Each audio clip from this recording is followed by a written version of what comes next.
kyllähän mä tulin ihan hirveän onnelliseksi, kun mä kävin tuolta ilmoitustaululta katsomassa, että mä saan esittää tässä Rakkausjutussa Siittiöä.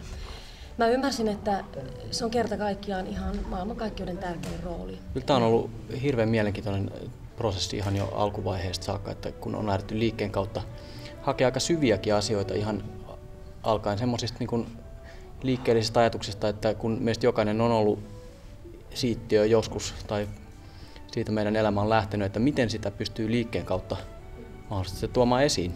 Siittiön rooli on sen kaltainen roolityö, että siinä ei mitkään ulkoiset keinot auta. Siinä ei voi tehdä mitään suuria liikkeitä, suuria linjoja, ikään kuin maalata suurella penssillä.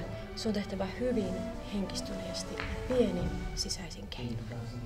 Hirveän mielenkiintoista on ollut tälleen ihan näyttämötaiteen kautta yrittää selvittää, että miten tämä sanotaan hedelmöittyminen ihan oikeasti tapahtuu, koska se on aika iso mysteeri, josta harva on perillä.